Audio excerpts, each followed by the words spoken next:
Hey guys, so this week I wanted to do something a little bit different. Normally I've been doing like our weekly flows with all of our poses incorporated for that week.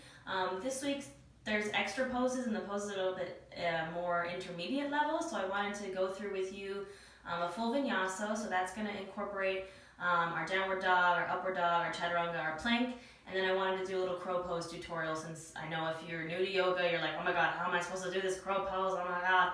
It's not as hard as it looks. It is definitely a challenge, but I'm going to give you a lot of options. If you have them, grab a block, grab a strap. If you don't have either of those things for a block, you can use like textbooks. I like to use Harry Potter books.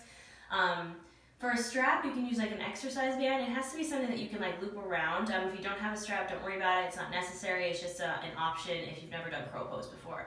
So we're going to start with our vinyasa. A vinyasa is a great way to warm up the body, so I recommend for tomorrow for your crow pose, do a couple of these beforehand to get your body warm, get your upper body ready, get your core ready, so you don't just jump into your crow pose or any advanced yoga pose with a cold body, because that's how we lead to injury. So for vinyasa, a lot of the time, so there's a full sun salutation, so that is standing forward fold. You go through your vinyasa. There's a lot of different variations. We're just going to focus on just the vinyasa part. So that's just the chaturanga, downward dog, upward dog, plank, that little combo. So we're going to start from our downward dog. So your downward dog, that was a pose that we did a couple weeks ago. So we're in our downward dog. Downward dog, your hips are up and back to the wall behind you. Don't worry if your heels don't touch the mat. I have very tight hamstrings, so mine never touch. I've gotten close a couple times, but you can go ahead and pedal out through your dog. Take your dog for a walk. You can shake your head yes and no. You're trying to push your chest to your thighs. If you want to, you can bend in your knees, push your chest down towards your thighs, and then straighten your legs again.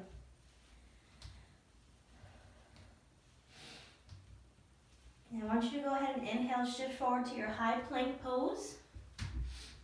So high plank, shoulder, elbow, and wrist are all in line. Your toes are active. Your head is in line with your spine. Imagine there's a ruler on your back. You don't want to have your hips up. You don't want to have them sinking down. You want to have them nice and in line. You feel that core activate. So this is our chaturanga. Note, I hate chaturanga. It's mostly chest. I have a lot of chest issues, but we do it anyway. So we're going to inhale, shift forward. So you're shifting forward on your toes. You are shifting your shoulders a little bit past your wrists. So you inhale, shift forward. Exhale, bending at the elbows, lowering down chest first. Inhale, you open up for that upward facing dog. Can you flip your toes? Exhale, flip your toes once more. Downward dog. So that is your vinyasa. I'll go through it one more time. But can you feel how warm you are? I mean, I'm like out of breath just from doing one. Chaturanga. I'm not gonna lie, usually I skip it when I'm in a yoga class. It is basically like a yoga push-up. I've had multiple breast reconstructions, so it's really tough on the chest. But the more you do them, the easier it gets.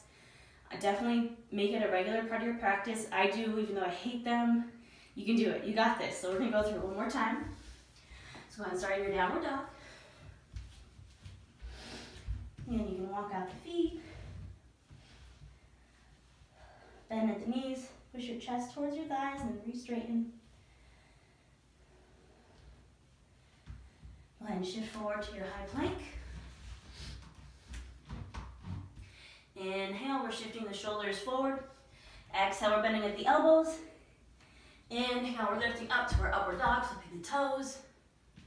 And exhale, downward facing dog.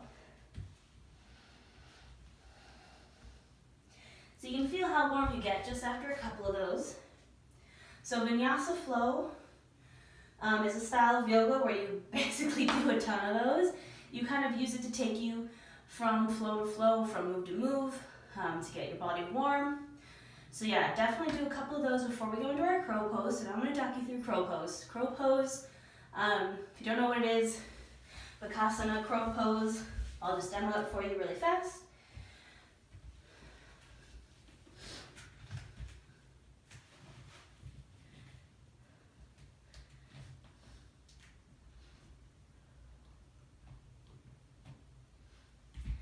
So that's the goal. It's funny, I always end up with bruises on the back of my triceps, especially when I wear these like mesh pants. It leaves like mesh bruises. It's pretty intense on the triceps. Some people like to squeeze their legs kind of on the outside. I find that a lot harder. It's way more engagement in your core and way more engagement to like force your legs to like squeeze your arms.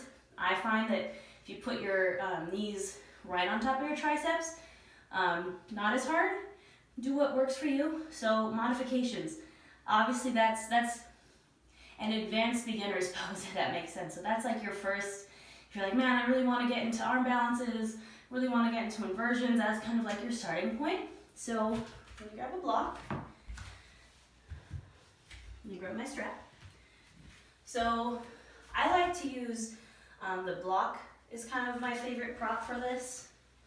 Oh, also you can grab, if you want, a blanket or a pillow to put in front of you so you're not afraid of like face planting. I'm going to grab a blanket.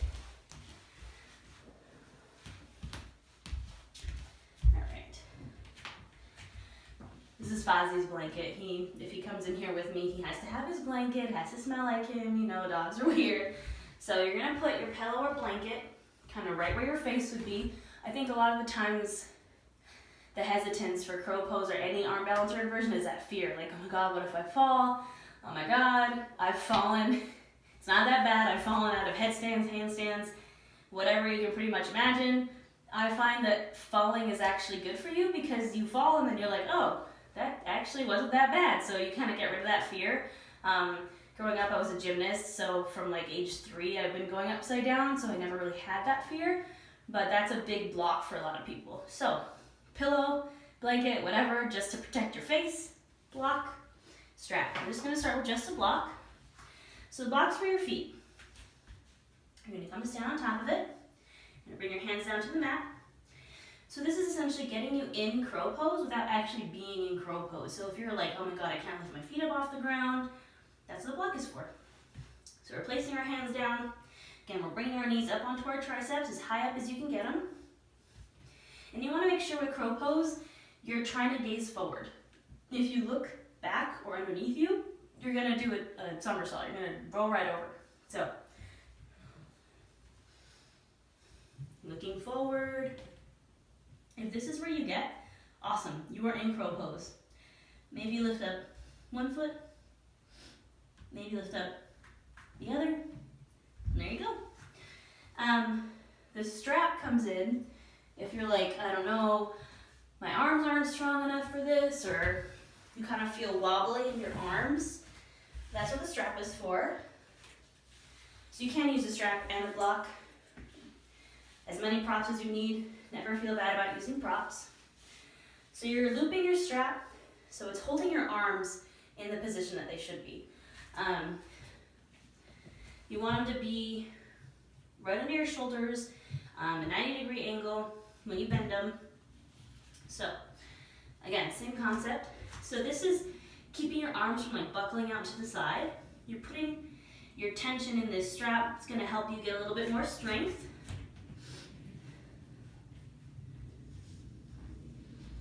So I can feel I'm pushing into the strap. It's keeping my arms in place. And there you go. After any intense yoga pose, we always want to take a little rest. I love taking forward folds. So go ahead, take a little forward fold, bring your legs out in front of you, inhale your arms up, and exhale, fold.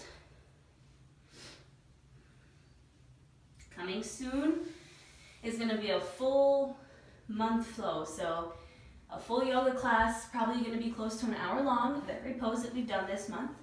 I'm going to be filming that right after this.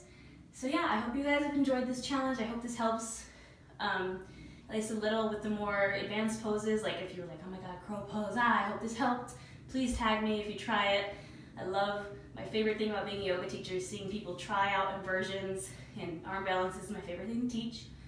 Yeah, so thank you all for participating in this challenge. You did it.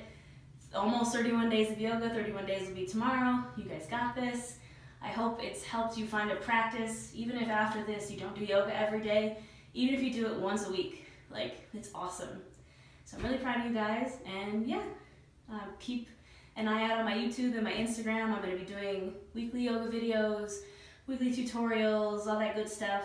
So hopefully I'll see you there.